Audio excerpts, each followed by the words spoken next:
Should probably discuss this little awards show you had. Worst guest. I gotta come in and ask him some stuff that he wouldn't expect. Are you actually going to take his advice? Your advice sucks. They didn't want to speak to you again. You said got a pencil over his ear. Yeah. My business will be bigger than 40 million. And we've actually got a couple crazies. We got the junkies. Or he's gone crazy. You can't put him in a box. 15 feet away. You don't know what to think about this guy. Man, I should have a rally tomorrow. I was like, that's the back of my head. So repetitive. You can't just go through this world being Mr. Nice, hippie. Yeah, I love you. Nice. I think I really struck a nerve with him. He needed to change his tone of voice. Right? You just gave him 100,000 more followers. I'm happy to whip him into shape.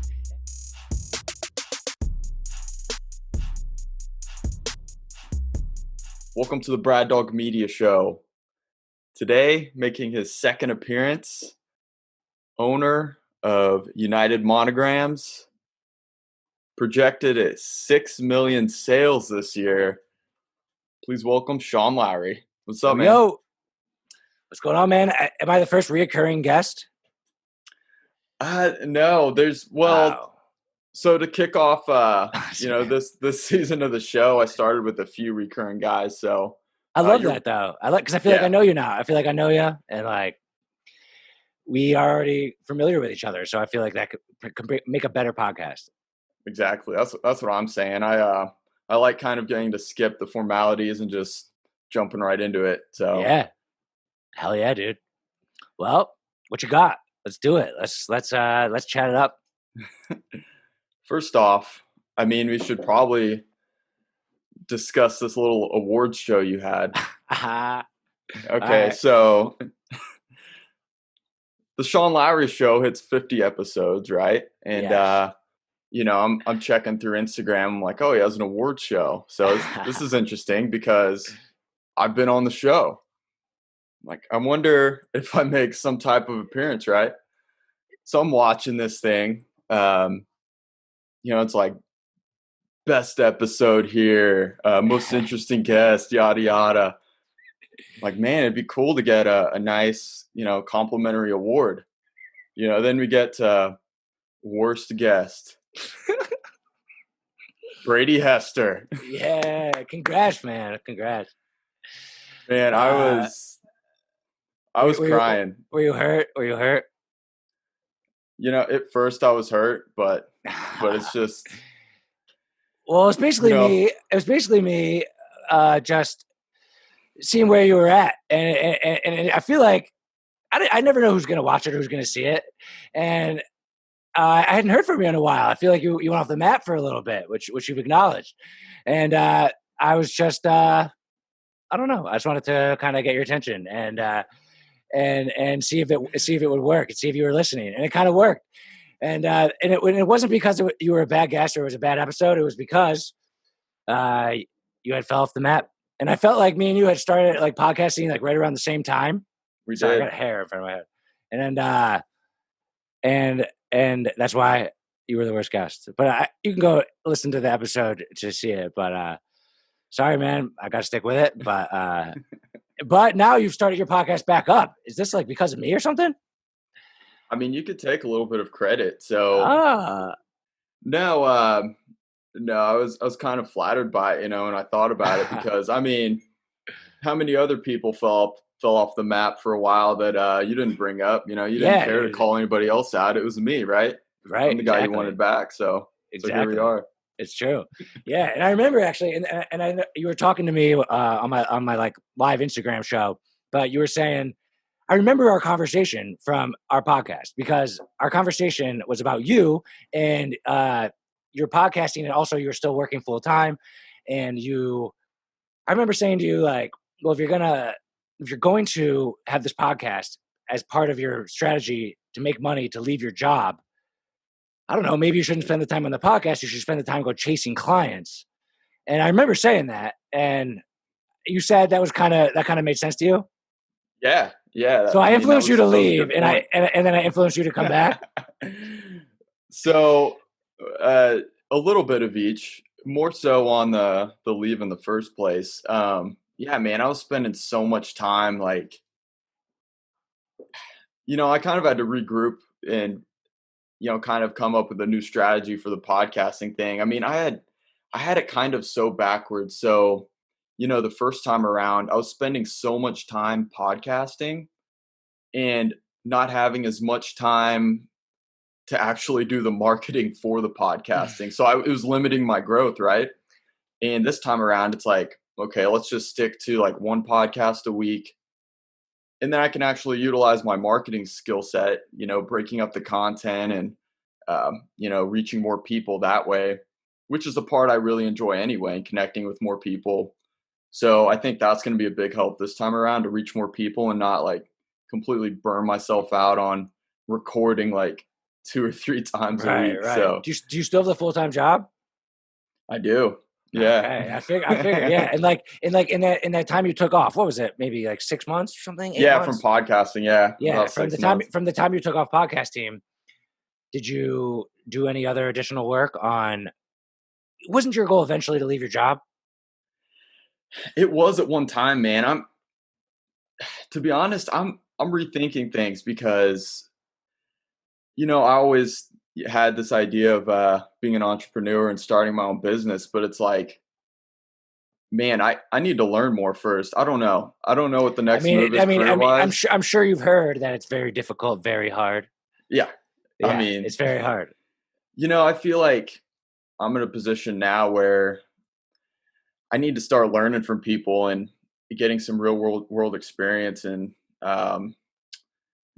client work doesn't really prepare you for starting your own business. And that's really all I've done to this point is, taking a lot of client work and um, kind of having my own thing, but, it's different. It's not going all out on my own. And I'm, at one time I thought I was getting close to being ready for it. And it's like, man, I really don't know what I'm doing yet. So Yeah, and like you it made have me like yeah, nervous. like when I started my business and just like cut off my whole life and moved to my mom's basement and was like, all right, I have no choice but to fail or start my company. I was only 22 and like, but you're married and like you have like a house, right? Like, and that makes a Yeah. little bit of a difference. And because my like I would say, just fuck it, just go for it, do it. But like there are some factors you have to think about, like and it takes balls and also it takes like having a good idea or something. But I get it.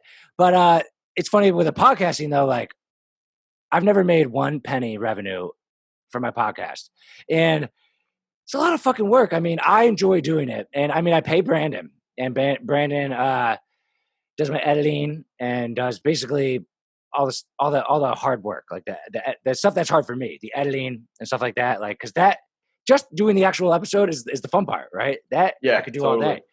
So I'm paying, I'm paying him for that, and then I'm not making any revenue from it. So it's like, I don't. If I wanted to make money, if my like career or my goal was to like have this podcast and make money from it, I don't see how that's like ever going to happen. And I've had some good episodes. I've had some episodes that've had a lot of views. Like I feel like I've definitely improved a lot from episode 1 to episode like 55 or whatever that I recorded this morning. But I haven't made a penny. So it's like podcasting is a hard game to monetize. I think. I really, really Yeah. think that. Like obviously, I want to monetize like at some point, but I'm not worried about it because I feel like that's the best way to approach it. Like, are you now maybe trying to bring the podcast back and eventually get that to a point of monetization, and that could be your thing, or like, Man, uh, I would love that. I mean, if I could, even if it's not the only thing, if this was a good chunk of my career, that would be awesome. But yeah, of course, that's something I'm going to work toward. But at the same time, at this point, I got to treat it like a hobby and just enjoy it because yeah, I'm not going to be making exactly, money for a while. I need exactly, to just enjoy exactly, it. dude. It's so hard.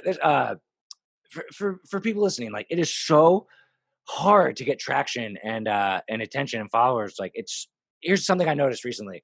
Maybe we can talk about this later, but Kanye West and his whole thing, like, so he That was on the the day topic for today.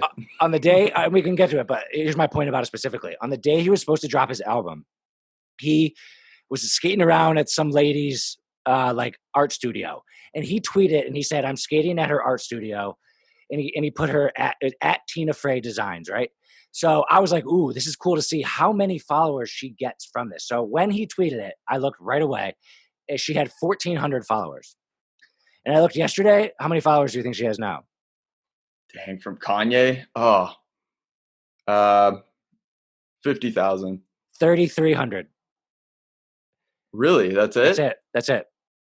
So if getting Kanye West to tweet out how amazing your products are doesn't get you a huge traction, just imagine how hard it is for anyone. Like, it's very hard to get traction. Is kind of my point from that. And I was so fascinated by that because I was like, right, because I saw it right when he tweeted it, like 1 minute. So I was like, this is going to be an experiment to see how influential he is. And I expected her to go up to like 50,000 or something, but yeah, it's just a long game. It's just a long haul, and I mean, I'm sure somebody can get a bunch of followers right off the bat, and I don't know, they're the anomaly.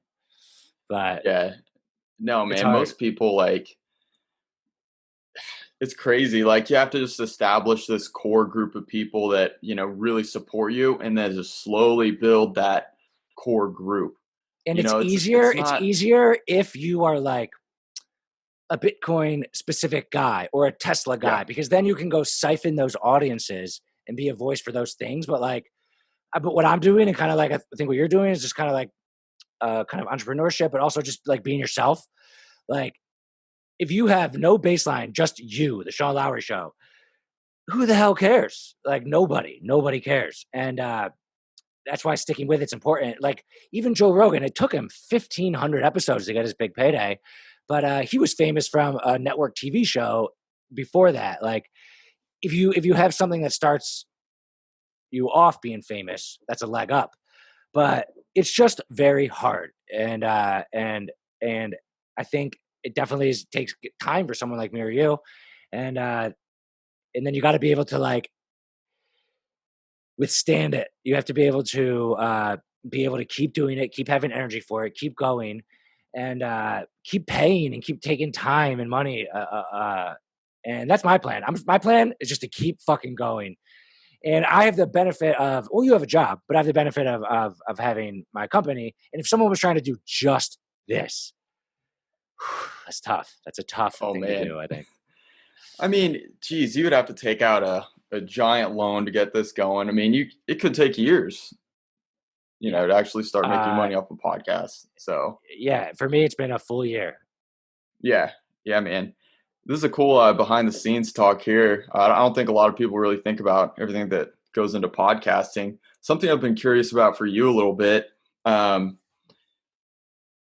it doesn't seem like you've utilized your United Monograms too much to fuel the podcast. Have you thought about using any of those channels to grab some attention? I mean, maybe you build some content of the podcast about United Monograms, and then you post that on, I've thought about it. United Monogram, I've thought those about it. channels. I've thought about it. United Monograms, that's my company, and it's blowing up, and business is going great. We have a huge email list, huge following on social media, a loyal customer base. Actually, me and Shelby do a weekly live show called Live at Lunch every Wednesday, where we go live and show products and talk to the customers, and I'm on it. I'm part of it, and I've thought about it, and they're two separate audiences. That's the conclusion I've come to, and I'm not going to try to I got something going really well with United Monograms, and I'm not trying to screw that up. I'm trying to like have these girls who aren't interested in an entrepreneurship podcast. They just want the next pumpkin coffee shirt. They're not going to come watch my show because they don't care. They're not my audience. Like, my audience is more males, young entrepreneur males. Like, they're two separate audiences that don't really cross. And I thought, for my personal brand, if I want to be known one day, it could be cool for some girl who like, oh, if I become like some GaryVee type of figure and I'm known in that world, and then her boyfriend like likes me, and then she's like, I know that guy from the like Live at Lunch show. Like, that would make me really dynamic and really cool. But I haven't tried it because there's no point to it, because it's completely different audiences. Okay, that's a good point. Yeah, I just wonder, just because I know on Instagram, for instance, United Monograms has 133,000 followers right now. I mean, Yep. it's, it has such a presence. So, Yeah. but yeah, different audience. Yeah, different audience. It's just You know, it would be bad business if I just thought, oh, here's a lot of people. Let's get these people to come over here. Like, it depends on what here and here is. And yeah, I've thought about it a lot because I would love to do it, but it wouldn't work. And if anything, it would probably just hurt United Monograms a little bit. Like that audience is not my audience. So yeah. And it kind of makes me take a whole new approach to this thing. It's like, because a lot of people, when they talk about podcasting, they're like, use it for your business. Like you were talking about possibly, I remember from before, interviewing local marketing people.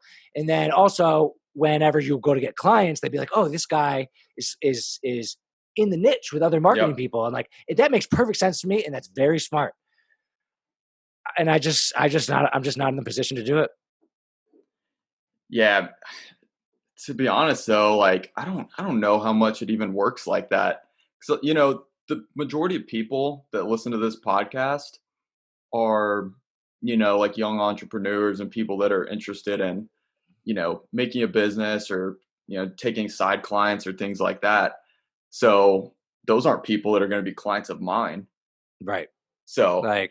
It's interesting. And I think I said that to you a little bit too, but yeah, I mean, I think it's kind of hard to, it depends on what you, depends on what you're doing as how well you can connect your real business to your podcast. If your reason for your motivation for doing your podcast is to help your business, that's a hard thing to do. And that's why a lot of guys, like there's this guy, Travis Chappelle, that was on my podcast. Do you know him? Travis Chappell? I think I've seen the name. Yeah, he actually had a pretty big podcast, and he was actually I brought his name up on the episode too of somebody that I was kind of ripping on behind the scenes. But he started, right. Yeah. That's probably where you heard it. His podcast ranked in the top 25 entrepreneur podcasts at some point, and he's had on some pretty big guests. He interviewed Tammy Lauren from, she's like that blonde conservative chick, and he had some pretty big guests on his show. Like he's been hustling on his podcast for a long time, and it's like in the entrepreneur type niche, but he's trying to monetize and make his business selling how to do podcasting to people. So like he started with a podcast and then he's trying to monetize it. But I have a podcast. I would never get that course because I don't know, like, okay, Mike, what to teach you? Microphone and get an audience. But like, it's not that black and white. Like it's just, so I've just been hopping on the mic, just trying to be myself and expecting nothing. And I'm going to try to do it for like 8 years and see if it works. And it probably won't. And I'm just trying to have fun along the way. But yeah, it's hard to connect your business and your podcast unless there's something I'm not thinking of, but I haven't siphoned that audience. Yeah, man, that's funny. People that podcast about podcasting, that's like people I see in my space.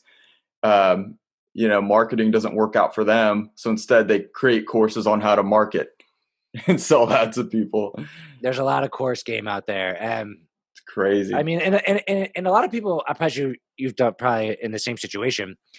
First of all, who the fuck would ever come on my podcast when you first start? Nobody, right? So like the people who you might get, who might seem good, why are they doing it? They have something to sell, and it's usually some type of like course or something. So I've had a bunch of people on my podcast who are pushing a course, and I try to I let them talk about it, and I ask questions about it. But I don't know. The word course to me is like a dirty word. It seems like. I mean, I'm open to different things. Like this guy Travis said that he actually signed up for a few courses and it helped him. And actually, Patrick Bet David, I signed up for his course because that's how I got him on my podcast. Yeah. But I never actually went through with that course. Like, I've never had a course help me in real life. And it seems like people try to sell courses because they start podcasting and they're trying to find a way to monetize. And then it's like not natural or not. It's not that cool. Man. I don't know. Speaking of Patrick Bet David, so man, props to you for getting him. Seeing him pop up on your Instagram was like, what's Patrick Bet David is on the he's podcast. The man. So yeah, he's awesome. So if you haven't, those listening, if you haven't seen that interview yet, it was really, really good. I love the questions do you think it was actually good? I do. Yeah, it was awesome. Yeah. That's probably it has to be my favorite episode of yours. I mean, you ask him about the no sex for 17 months, right out of the gate. Oh my gosh. Yeah. I was trying to because he's huge. And I went deep into his YouTube, and I saw that he does go on people like mine shows. And I can tell you how I got him on. But and every time he goes on with someone lesser known, he is rolling his eyes the whole time and bored and he doesn't want to be there. And I was like, I got this guy. I got to not be like, oh, so tell me about Patrick Bet David. Tell me about yourself. Like, I was like, I got to come in and like ask him some stuff that he like wouldn't expect or some, I got to get some good content out of this. And one of the first things I said was like, I'm not going to make you introduce yourself. Is that cool with you? He's like, I prefer that. Yeah. Like, yeah. So it was actually like unreal to hear my voice and his voice in the same like thing. I listened to it like 5 times, like right after, because it was like unreal. It was really cool. It's crazy. That was kind of surreal to watch.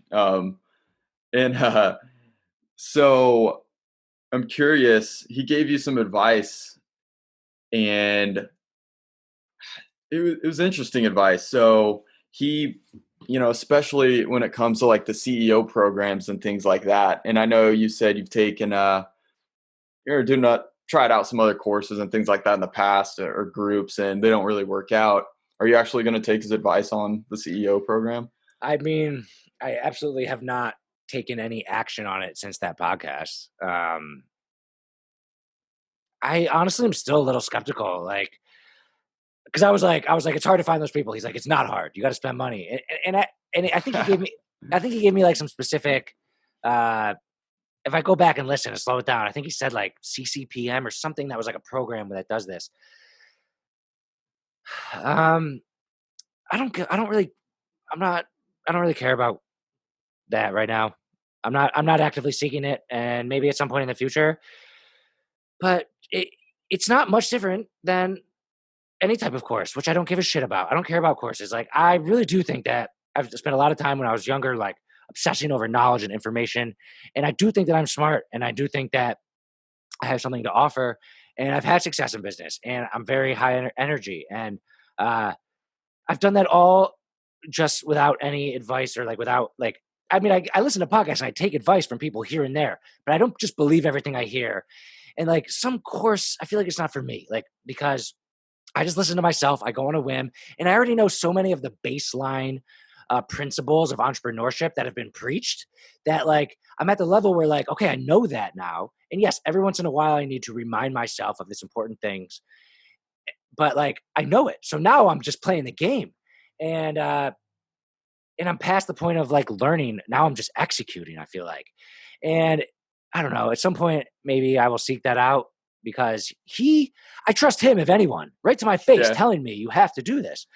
But also, I don't know. I didn't buy it enough to jump off that podcast and then start Googling to be on him. I actually honestly still don't really buy it.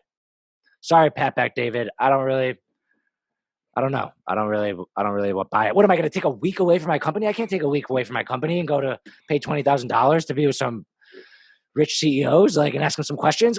What questions would I ask that are important? Like, hey, how do I manage my operations manager? Oh, I don't know. Well, what's he like? Well, I already know how to do it. I just have to I just don't have any questions to ask, to be honest. Everything is just about executing. And I feel like, I don't know. I didn't really take that advice and run with it, to be honest. Sean Lowery turns down Patrick Bet David's Sorry, advice. Pat, your advice sucks. Yeah, I was listening to that, and you were like kind of accepting his feedback. I'm like, Sean, this isn't for Sean. Sean's not going to go start paying and leave his company to go hang out with some guys. That's not going to happen. Like, exactly. Yeah. So, Pat, your advice sucks. Sorry, Pat. I still love you though. So he did, like, I don't know, not that you needed it, kind of threw some motivation at you. He said he didn't want to speak to you again for like, another 4 years till, I think I have it here. You're doing $40 million a year with 150 employees, and you're able to tell them about the story. Yeah. So that's a pretty big. You think if that happened? So like, do you think he remembers me at this point? Like, I bet you're more memorable than a lot of the other randoms that he's interviewed. Right. I think so too. So I think he was enjoying part of it. Right. In 4 years, I think it's possible that we could like find a little piece in the back of his brain that remembered me. He'll be like, wait, who? Be like, that one guy who was on your podcast, he asked you about sex, and like you said, like, pencil over his ear. Yeah. Like, I think we'd be in 4 years from now when my business will be bigger than 40 million. But I think that I'll be able to.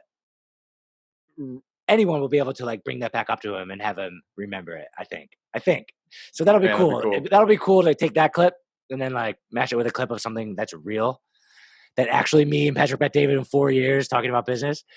So it actually was an awesome way for him to end it. And there's a reason why he's great at what he does. Like he made me feel good about myself on my podcast that he came on. So like, there's a reason he's a special guy. Yeah, no doubt. So you're turning down his first advice. How are you going to get to those numbers then? What are you going to do? Like, how do I build my business now from 6 million to 40 million?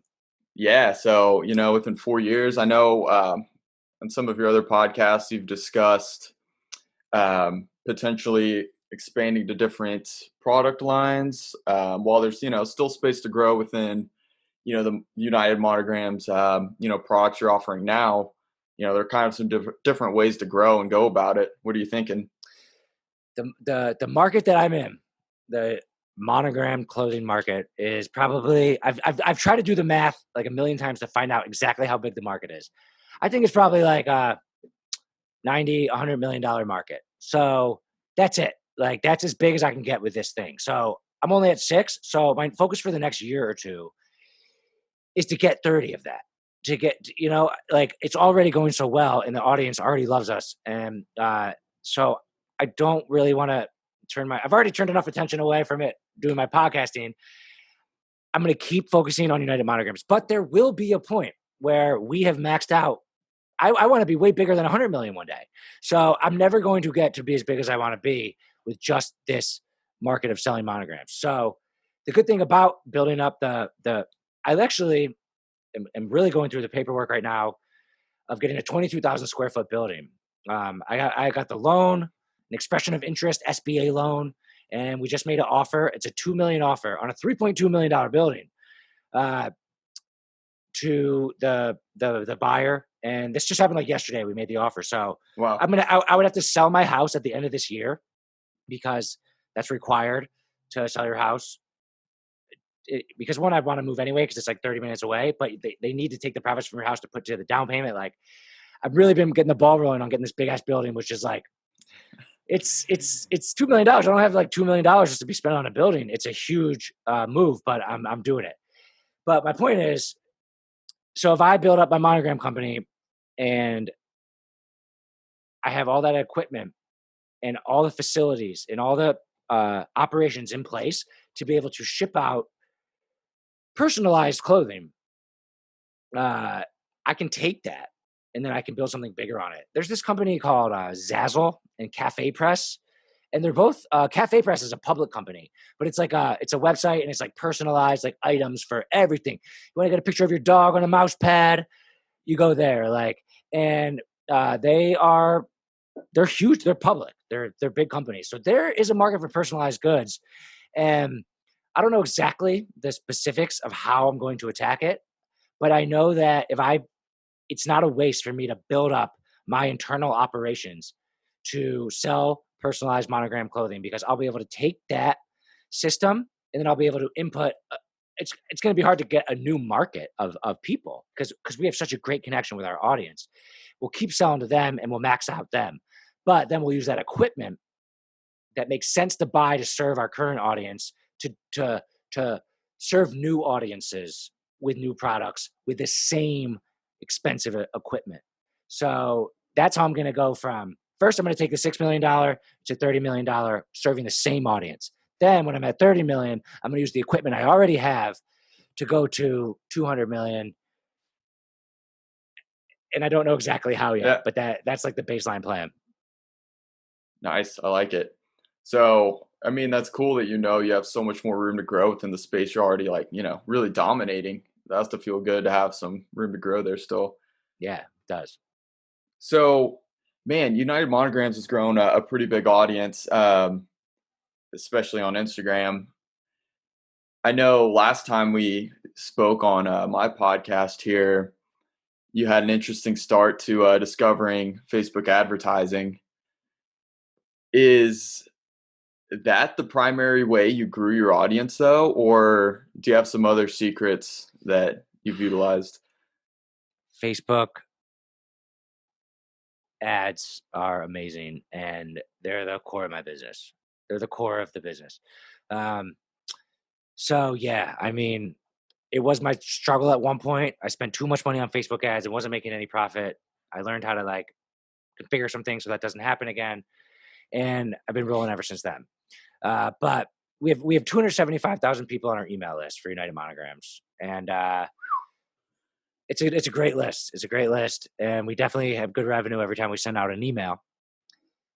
But the core of our sales mostly come from Facebook ads, and you know, they're serving ads to some people who already know us. But you're asking how we got such a big audience, basically. Like, it's just doing more of the same. Yeah, like understanding what your customers love, serving them the product, and then just doing it over and over again. And every time someone buys something, they get on your email list. Every time your email list grows, then you can give Facebook that email list to create a lookalike audience. Yep. And then they find more people that are like, yeah, then that gets you more sales, which gets more people on your email list, which you give back to Facebook to create more people. So it's just a machine of knowing there's a niche, knowing how to serve the niche. And I mean, that's the hardest thing that we have to do is continually putting out new and relevant products for our audiences. And people barely ever buy stuff from us at full price. I mean, like I would say 80% of our sales are stuff that's on sale, which means that we have to set up the promotions. And like that can be a bad thing because then your audience becomes accustomed to only buying from you if something's on sale. And that's basically what's happened. And it's profitable for us though, so it's fine. But we just keep serving our audience. Oh, here's another trick. I wish I could say that this was my idea, but I have nothing to do with it at all. It was Shelby and our other employee, Rachel, who are the three of us are the core people who do our sales, that understand our audience. The rest of the people do production and stuff. They created a Facebook page, a private Facebook page called the United Monograms Diamond Club. Ooh. And in there, they have some exclusive offers. They do some, we've basically taken our audience of like, say it's 300,000 people, and we found like the 1,500, 2,000, 3,000 most loyal fans who are like obsessed with United Monograms. And we've actually got a couple crazies that like followed me, followed Shelby, followed Rachel, follow all of our social medias, comment on every single one of our posts. They start like answering questions on Facebook. If someone says on Facebook, how long will this take to ship? These people answer before our customer service team can answer. Like we've got a couple crazies that have been like brand junkies to come out of that.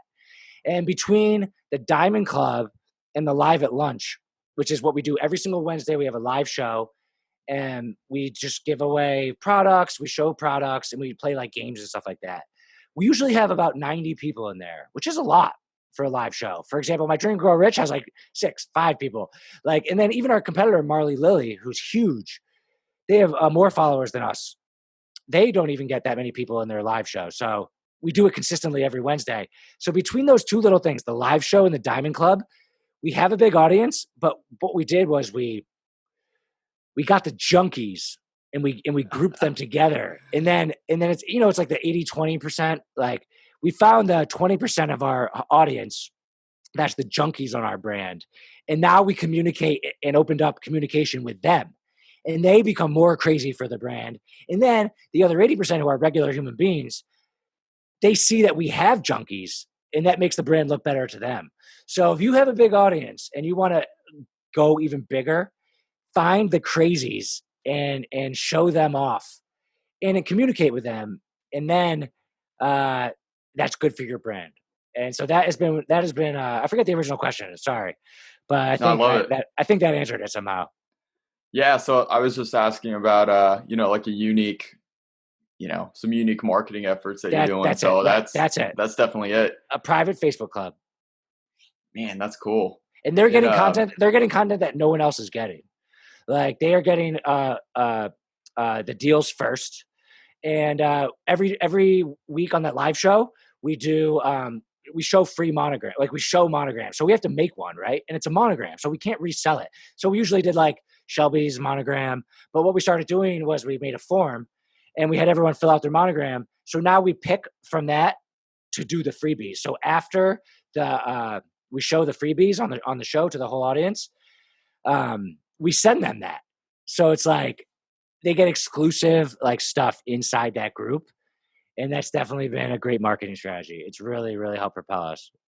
Dang, I like it. So leading up to this podcast, you and me to turn up the heat on you a little bit. Yeah. Not hold back. I've taken a little bit of flack from you in the, I guess recent months about not going all in and committing right to just entrepreneurship, business. Yeah. I don't know if you're ready for this. Let me ask you first. How long have you dated Shelby? How long have I been dating her? Yeah. Like 10 years. Why haven't you married her by now? We're getting married. Yeah, 10 years in. No, I mean, like our wedding was supposed to be in August. Or no, our wedding was supposed to be in April. We're married essentially. Like we were supposed to get married in April, but now we're getting married in September because of the virus. Okay. Well, you're saying if I hadn't popped the question, why aren't you all in? I mean, you could have done it a couple years in. I kind of just started entrepreneurship and whatnot for like maybe a year. So you're saying why did I wait so long? Yeah. To get married, I did wait a long time. Like a lot of people how long between the time you met your girl until you got married? Till you proposed. Till I proposed, it was 5 years, but we started dating when she was 18. So it took some time. I wasn't gonna pop the question that early, but So for me it was like 8 years till I popped the question. Why did it take so long? Oh, that's a good question. I mean, it's really nothing to do with her. Like I know she's the one. I always say about a wedding, like it's just like a party, right? Like a wedding's a party, and I love parties. I want to have a big party, especially if I'm the center of the attention at the party. So like I always, I guess, thought I wanted to wait till I could have a badass wedding, and just the financials for it. So like I don't connect in my mind the emotional commitment to the legal event of marriage. I don't give a fuck about that. That's just, and some people do really care about that, and I don't.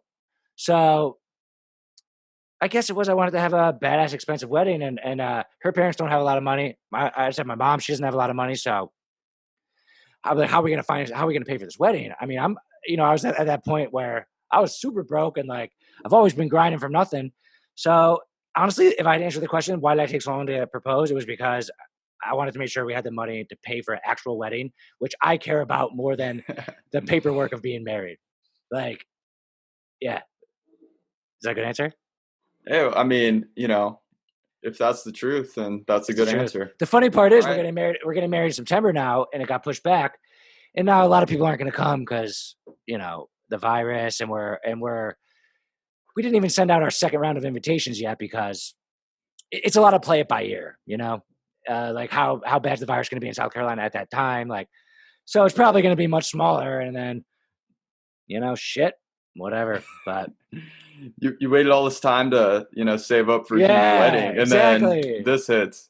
Yeah. So, I mean, if anyone has to get their wedding postponed, I mean, or not postponed, but minimized to how much it could be, we're a good people to take that hit on the chin. Because a lot of people, that's the only time they ever get professional pictures. It's the only time they're center of attention. It's the only time they get to be like the most important person. Like, and I feel bad for them if that's their only day of their life. Like me and Shelby, we go on camera once a week and talk to our audience. Like I have a podcast. So like if anyone has to take a hit on the chin and have their wedding not be as big and special as they want it to be, might as well be us. Whatever. We'll still make it fun. Awesome. Yeah, I had to turn it around on you a little bit there. I was thinking, I just kind of started this business thing. He expects me to jump all in, but let's turn this around on him. I like it. So, but I don't think I'd love to be got, but I don't think it really got me there though. I don't know. Yeah, you kind of played it off, but whatever. Yeah, whatever. But yeah, dude, Shelby's amazing. Yeah, it's awesome. You two are a power couple for sure. So props to you finally getting married here at some point. I like that. Power couple. So we have to jump into this Kanye thing. I was following along when you went to that Kanye rally or yeah, dude, quote unquote, whatever you want to call it. I don't know. So, I was there and I don't know what to call it. Yeah, right. I mean, this little venue, kind of in a random location. I mean, why do you come down to you guys? I don't know. So fucking random. And initially, your thoughts after were that he was serious about running. He's serious about running for, the presidential race. But then, of course, like a week later, or less than that, he announces a new album's coming out. No, the album was announced. The album was actually. There wasn't a date for the album before the event, but the album was in the works. Like people knew there was an album coming at some point in the near future.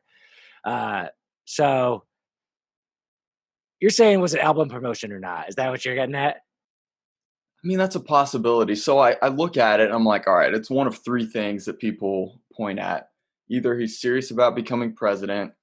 It was just, album promotion and he was just kind of playing it off like it wasn't. Or he's gone crazy, as some people think. I don't know where he falls, but what do you think? The reason why I like him and the reason why I've always liked him is because you can't put him in a box and you don't know what to think about this guy. Like, that's why I like him. So he's fitting into that. I'm actually pissed at him right now. I'm just annoyed with him. And like, I'm almost like fed up with him because he was supposed to put out this album and it's not here. So was the event in South Carolina, the campaign rally, was it actually to run for president? First of all, would he be a good president? No, he'd probably be terrible. He'd probably be one of the worst presidents ever. I think as a figurehead, he could be a very unifying figure. He could get the black and the white community to not even care about that. He could get like conservative, like people and also like artsy liberal people. I think he could be a unifying figurehead for the country. I think he is a unifying figurehead for the country. So I like that element of him as a political figure. I like the fact that he's unifying and he doesn't just go to fit on any party line. He thinks throughout them. And I think that's very American. So I'm open to the idea of him being a political figure in general. Right. So this rally, he got on the ballot in Oklahoma because he needed to pay $35,000 to get on the ballot in Oklahoma. And that's the easiest state to do it. So he got on the ballot in Oklahoma. The second easiest state, I guess, is South Carolina because all you need is 10,000 signatures. So that's why he chose South Carolina second, right? Okay. And now that is a political strategy, 100%. Like, that's not an album promotion strategy. That is an actual political strategy. So he did go through a phase where he was trying to get on ballots. So South Carolina, he needed to get 10,000 signatures. Now, on his Twitter account, he had a DocuSign link to sign the form to get him on. He needed 10,000 signatures. I filled it out, signed it. The next day, I sent it to my friend, and we clicked on the link, and we noticed that the link was broken. It was a dead link. You couldn't sign it anymore. The link was broken. The day of the rally, you couldn't sign that form online. Okay. All right. So then at the event, everyone that entered the building had to sign the paper, right? Had to sign he never ended up submitting the signatures. I don't know if he got 10,000. I feel like he could easily get to 10,000, but also he only got that lady 2,000 Twitter followers, and there was only like 200 people at the event, and the link was broken at some point. So I don't think he got 10,000 signatures. But also, am I just an idiot analyzing this from political? Because it seemed like it was an actual political strategy. And then at the event, I was there in person. Small event. I was 15 feet away from him. There's probably about 200 people there. He went off, typical Kanye on TMZ way, just talking about God knows what. Like, he's very against abortion. Like, he's very much loves God and is very against abortion. Cool. Like, that's a take a lot of politicians have, usually on the right. And then he did not talk about music or his album at all. He didn't hint about it. He didn't say anything about the music. So I was like, okay, is this guy trying to run for president? Will I vote for him? That's a different question. Because after that rally, I was like, I don't know, man. I like Kanye. I think he'd be a good figure, but I would not vote for this guy right now. He's fucking crazy. And I always knew he was crazy. But it did look like a little bit of political calculation. Why did he go to South Carolina? Because that was the next state to get on the ballot. Next day, he fucking goes off on Twitter and then he announces the album's coming out Friday. And I was like, oh, damn it. Was that just a strategy to get attention, to promote his album? And I was like, oh, fuck, I don't know. And then Friday comes, the album doesn't come out. Now it's the next Friday. It's been 1 week since it was supposed to come out.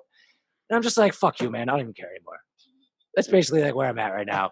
Now, when the album comes out, will I listen to it? Yes. Every time he tweets, am I like looking? I am.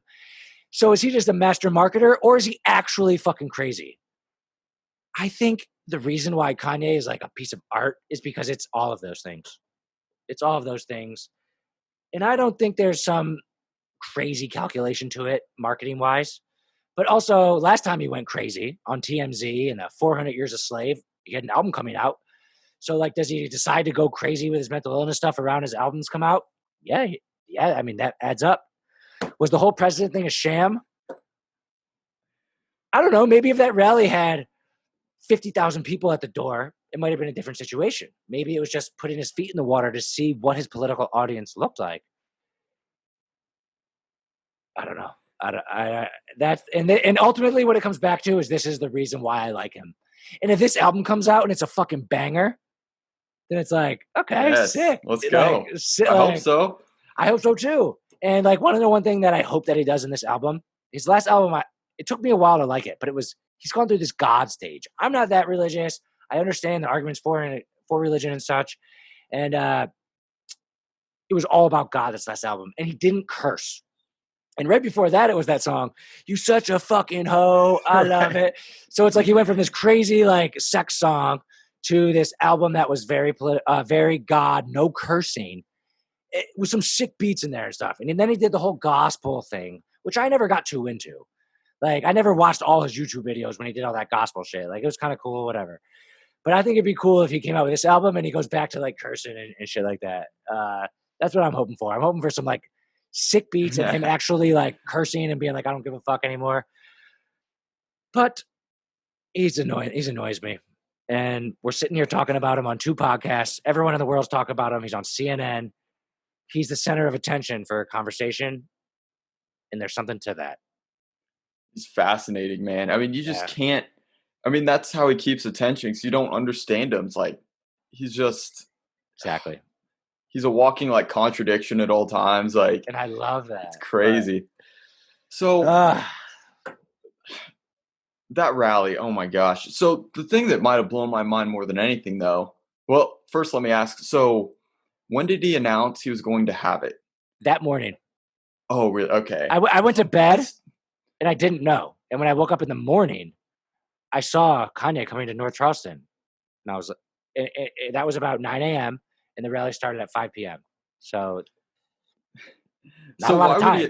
Why would he announce it that late? And the other thing is, even that late, why would more people not show up? It's Kanye West. I mean, there's the virus. That's actually like plateaued in South Carolina. So like every single person at the rally had a face mask on.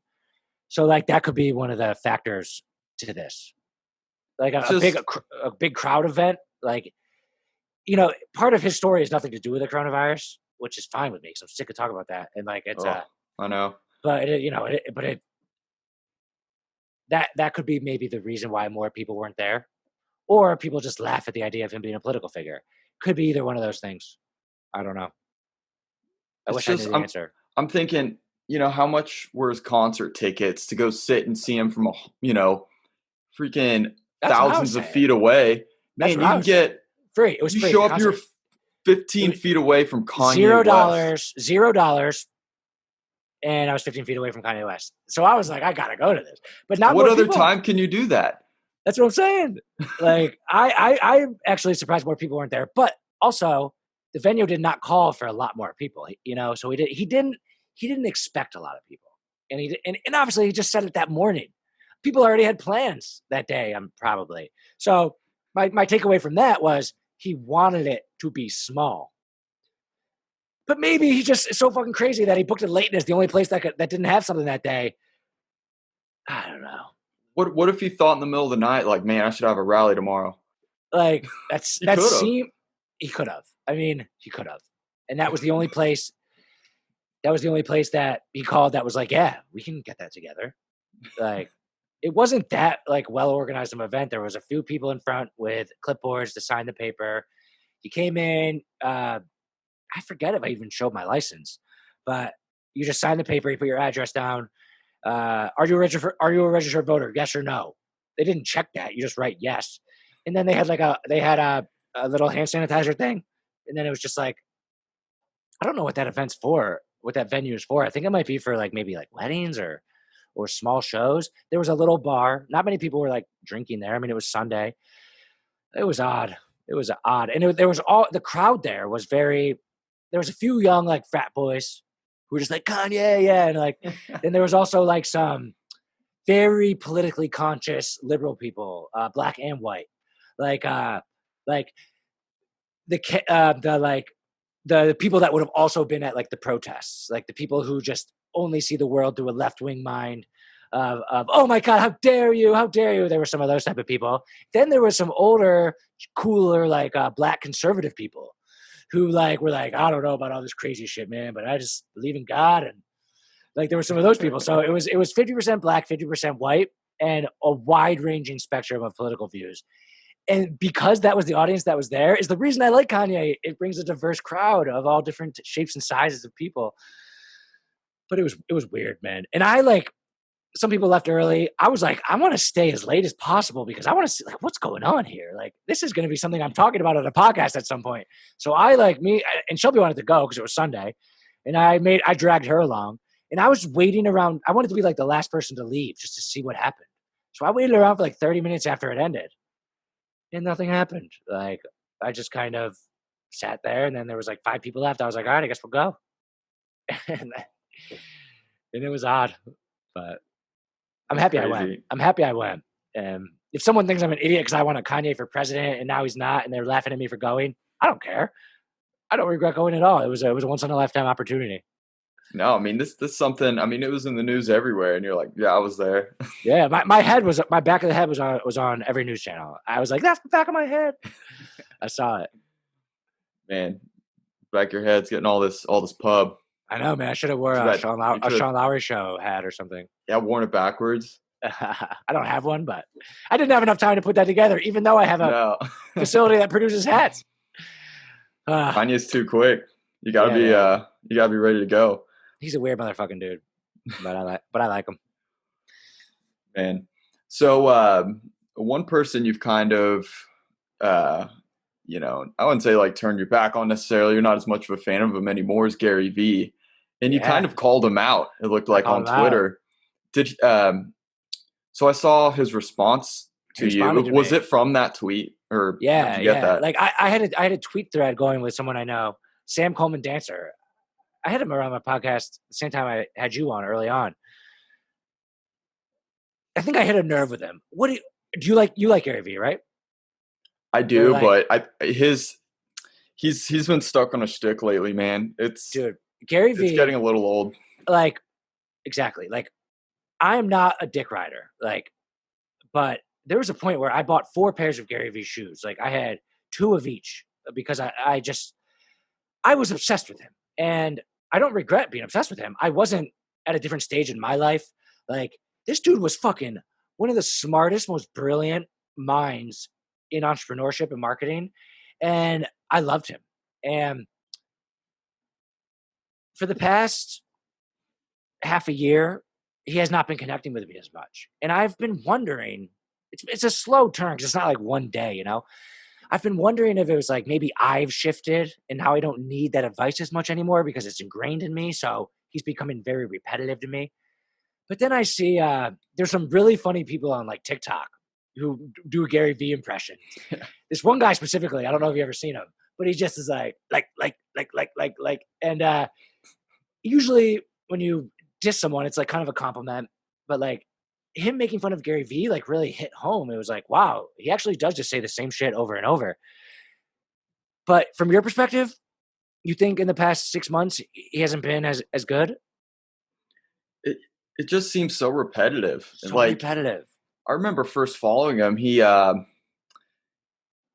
It seemed like he was, way more involved in speaking about like things within his business and, being a manager and then, insider marketing. And lately it's just like sports cards and being nice. Being nice, dude. That's it. Like, and that's, being nice is such a complex thing, and it is important to be nice, sure.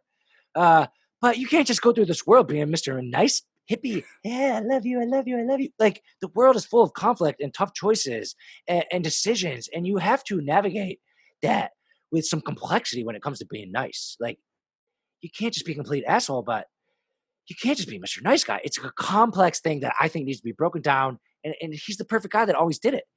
And he got to this point where he's all about being fucking nice. Nice, nice, nice. And it's so weird to me. And here was where he lost me completely. He was talking to, he doesn't really talk about current events, which in the year of 2020, one thing that entrepreneurs people can do is, all these crazy things are happening. What's your perspective on what's happening now? I already trust you because you have given me so many good opinions in the past. Now there's crazy things happening. What's your opinion on it? And then he gets to give fresh opinions. And if he's being repetitive on his fresh opinions, or if he's being repetitive on current events, like, then it's more meaningful. And he hasn't done that. But when the Black Lives Matter thing hit, which I don't mind talking about at all, he was like, you're only as happy as the saddest person in your community. And I was like, wait a second. You're the guy that told me to fuck my own mom. Like fuck off to my own mom, Like, he said that. He's like, if your mom is the one holding you back in your spirit and you don't want to reach out and start something because of what your mom's opinions, fuck your mom. If you have a group of friends that are holding you back and they're your boys and they're your fucking boys that you grew up with, but they are the group that is holding you back from becoming the person you want to be, fuck your friends, get new friends. Like, that shit resonated with me. And I moved from Charleston I moved from Philadelphia to Charleston just to like get away from my friends and start my own life. Like I'm all about the shit they used to talk about. It was very controversial and like, I loved it. But now he literally said that when the Black Lives Matter thing comes up, he said that you should only be as happy as your saddest fellow person that exists in your civilization. And I was like, what the fuck are you talking about? I need to wake up every day, find the saddest person in my country, and then be as sad as they are. That's terrible advice. And I don't know. In my opinion on the whole Black Lives Matter thing is like, I just literally never cared about skin color in my entire life. And now they're saying that all you need to care about is people's skin color and treat them differently because they have different experiences if they have different skin color. And I'm like, all right, this is kind of weird. But like, all right. But like, I don't know if he got affected by that. But yeah. He's fucking changed. He's fucking changed. And I think the reason why he responded to me on Twitter was because I hit a nerve with him.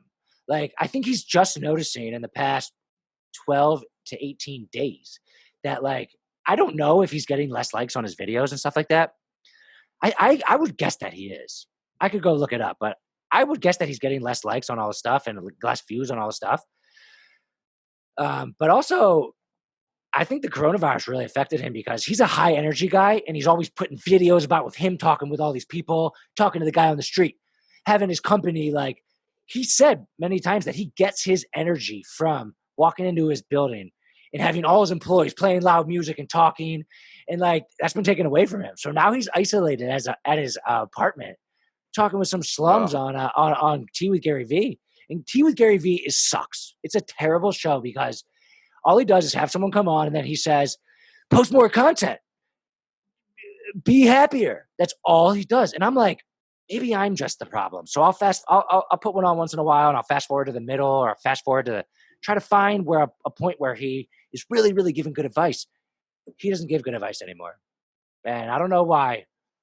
Maybe it's because his life has been so affected. He lives in the heart of New York City in a business that is surrounded by people. So his life has definitely been turned upside down.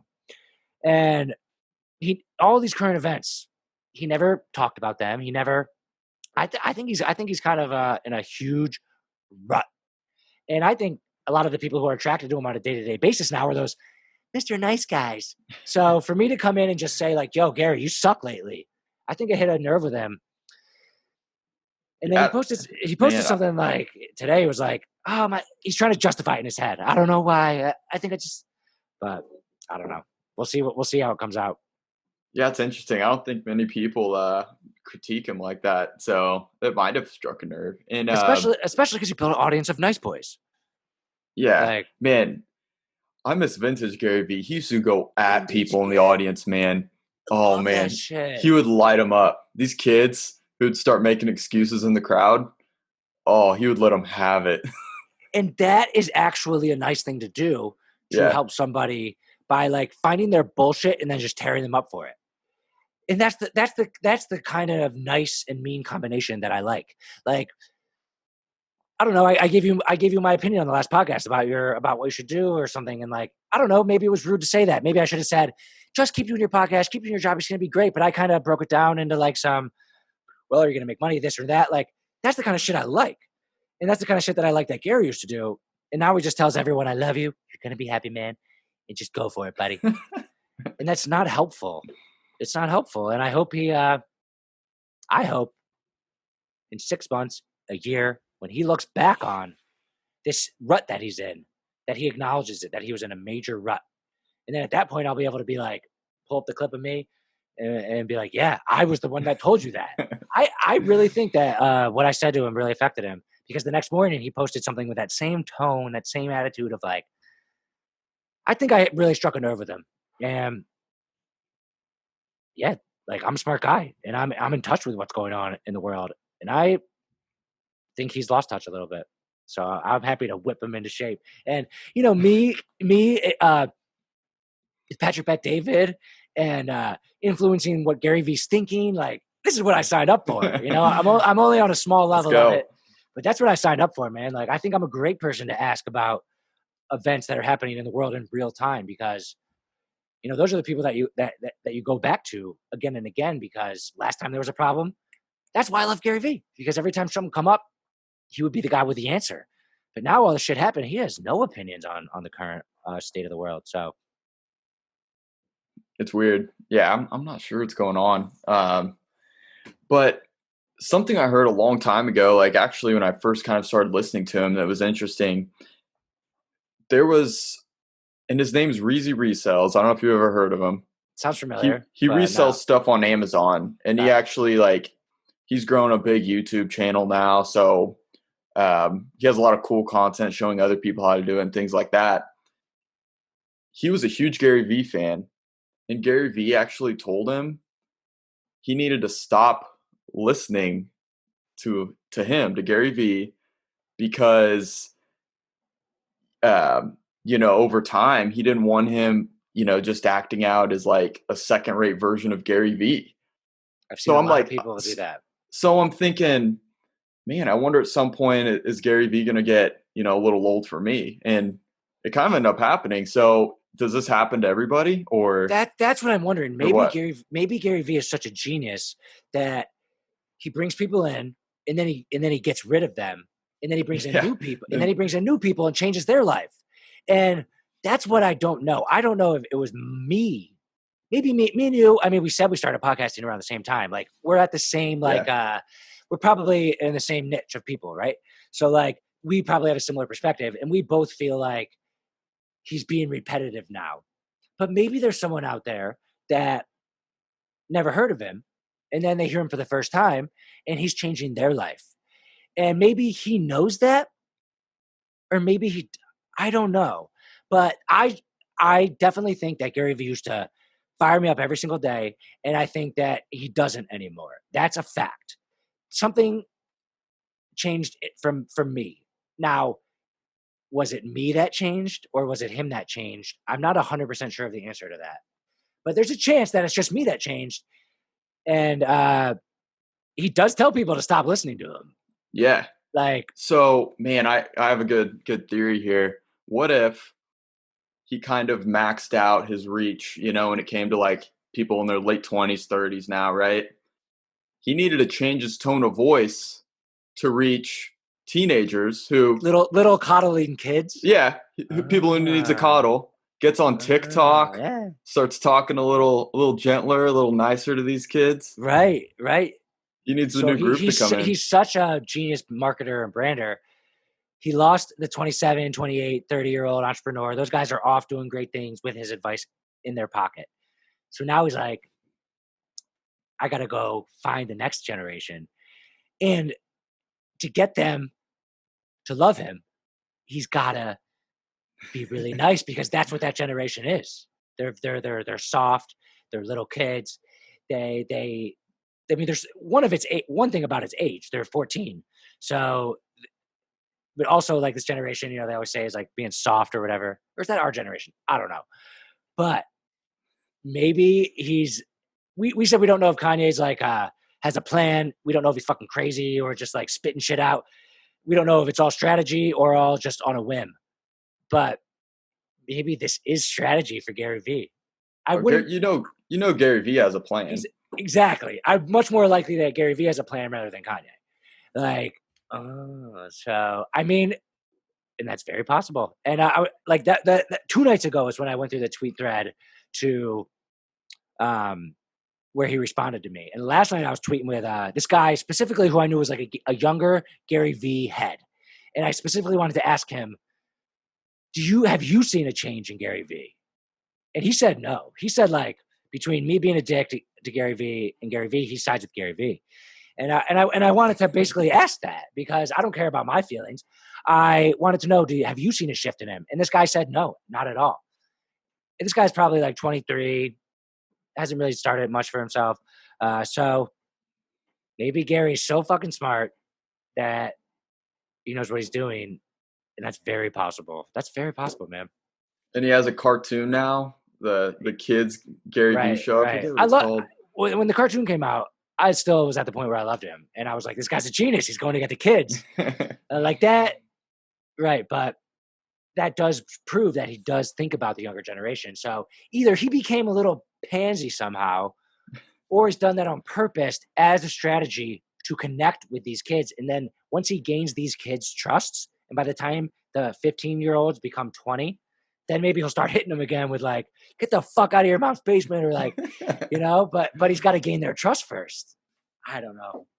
And then you go out there and go after him. He comes back with this heartfelt apology. Now he has all this sympathy from these kids. You just gave him like 100,000 more followers. I'm not giving him any sympathy. Like, was it cool to have GaryVee put out a message on Twitter that said, "Hey, Sean"? But like, my whole point was like, not to be starstruck and be so nice. So I was like, I don't give a fuck. I'm not starstruck by this shit. Like, I agree with everything I just said about him. Like, which, I was like, oh, cool, Sean, you're a badass. But, right. Maybe he's 10 steps ahead of me. And, or maybe not. Maybe he's sitting at home right now like, damn, like, I'm getting less views. I'm becoming on to me. Yeah, sure. Yeah. So, I don't watch him as much anymore. Like, there was a point where a GaryVee podcast came out, and I had to listen to that shit within the first day. Now there's like months of podcasts build up that I haven't seen. I'm never going to see them all. He's lost me. Like, I'm not going to buy his shoes. I'm not going to buy his wine. I was a member of his wine club, and I bought his shoes. And it wasn't because I cared about the shoes or the wine. It was just like, I love this guy. So I'm not that anymore. So he's lost my revenue of being a fan of his. Maybe that's what he wants. I don't know. Yeah. Who knows, man? So to kind of wrap this pod up, we discussed, podcasting a little bit earlier, and there are a lot of, pros and cons to it. What's the thing that you hate about podcasting the most that maybe it was early on that you had to get used to, or, something that drives you crazy with podcasting? The only time I ever hated it was I knew from the very beginning that I need someone else to do my editing, because that would be the part that I would hate, because I'm a busy guy. So my first guy that I got, his name was Ian, and now I have Brandon. But there was a point in between Ian and Brandon where I had to like do the editing and shit. and like I had to like force Shelby to like make the thumbnail, and it sucked. I hated it because not only did I have to think of what to talk about, I had to do with the editing and like so it's a lot of work, and I'm lucky to have somebody to help me do it. And Brandon also helps me like strategize and think about it, and like also find guests. So like it makes it very enjoyable for me that I can jump in here, be on and forget about my level of being enjoyable. It actually makes me do a better job when I can enjoy it. So it results in a better product when I can be on top of it. But fuck, what was your specific question again? I got off track, but I feel like. I was just wondering about your least favorite part about podcasting. So that was my least favorite part, and I've stopped caring about anything. I don't care. I'm not going to be famous tomorrow. I'm not trying to go viral. I'm just trying to actually Brandon made a good analogy for me earlier today. Like I take my Fridays for afternoons and kind of do this podcasting stuff. It's like golf for me. It's like my little time that I put aside. And it's and I'm making it enjoyable for me, and I'm expecting nothing. So as long as I've been expecting nothing, and as long as I've been enjoying it, then there's nothing that I hate. But I'm not doing my own editing. I'm not doing like 100% of my own like reaching out to guests. Like me and Brandon will like I reach out to Brett David, but then Brandon will start a conversation on Instagram with like me and the guest and him. So like it's this like so he starts it. Then if I want to chime in, I can. But if I don't chime in, then Brandon can still like kind of schedule it and stuff like that. So I don't do all my own scheduling, although I'm part of it. I don't do any of my editing. So all of the things that I do are just the enjoyable parts. And I've had to spend money to do that. I've had to set that up to do that. So I've made it so there's not a lot of parts that I hate about it. Nice. And it makes my life fun. But if I were to wanting to be making money from this, I would be frustrated every day. Because there's a lot of conversation about you need an audience, right? You need an audience. You need a niche. Yes, that's true. I don't really know my niche. Like, now does my niche want 20-minute episodes that are very substantial about like podcast, a Facebook ad details? Or does my niche want like entertainment? Like you can kill yourself thinking about that, especially, but if you have 8 views or 42 views, it's both not a lot of views. So like you can really kill yourself over analyzing yourself and that is the times when maybe I don't like it. So the past couple of months, I've just been trying to eliminate all the elements of the things I don't like. And that's made it more enjoyable. And now have I fucking blown up? No, I have not. I haven't. But I'm having fun with it, so I want to keep doing it. And I'm going to keep going. And like, we'll see what happens. But I think that answers the question. Let's go. Like, yeah. Yeah, man. Yeah, briefly. Awesome, man. So what kind of or who do you have for guests lined up in the next couple weeks? I got two great guests. That's like always the hard part is like just schedule the guests and like get good guests in. I got 2 great guests coming up. I got this guy Brad Lee coming on my podcast next August 7th. You know him? Do you really? Yeah. Yeah, he's coming on my podcast August 7th. He's kind of a big name, right? He's big. Yeah. Yeah. Nice. Yeah. So I got him coming. And then the next week, August 14th, I have. Did you ever see Patrick Bet-David's actual podcast called The Unusual Suspects? Did you ever listen to it? He did like 8 followed him on YouTube. I don't know if I've heard his podcast. Okay. He did like 8 episodes of his podcast, and there was 3 guys on there. And it was a fucking awesome podcast. It was called The Usual Suspects, and it was an amazing podcast. And they did 8 episodes, and I don't know if they're coming back with it. But one of the guys that he had on that podcast, there was 3 of them. His name was Adam Sosnick. And is it Sosnick? Yeah. Adam Sosnick or whatever.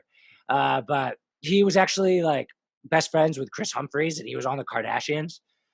He was on one of the episodes of Keeping Up with the Kardashians. And he's like, he was like the liberal voice on the Patrick Bet-David podcast.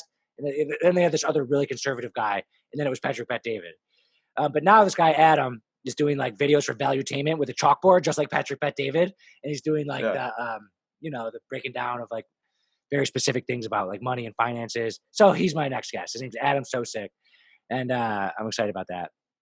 Awesome, man. But I want to ask him like, yo, what's up with your podcast? But like, that's the thing. I never know if people want to come on and do like very specific things about their industry where they just talk about money, pitch their thing out in 45 minutes, or do they want to sit with me for 2 hours and drink beers and shoot the shit? I don't know exactly what to expect of what he wants, but I'm going to come into it with like a 2-hour chill attitude. With Patrick Bet David, it was like, you have these 30 minutes. It has to be 30 minutes only. Right. And I knew that going in. But we didn't set a time with Brad Lee or this guy, Adam. So I'm going to come in with like a chill, conversational type podcast. And that's what I like doing. And that's what I'm going to try to continue to make my podcast like. It's like longer and conversational, kind of like Joe Rogan style. Like, and if it's long and people don't want to listen to it that long, we can like try to cut some clips out. But that's always a debate that I have too, is like, what should it be 20 minutes, very precise, or 2 minutes of shooting the shit?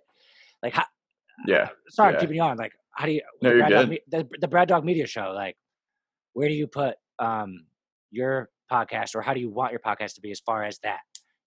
How long is your perfect episode? So I feel like my perfect time is around 45 minutes.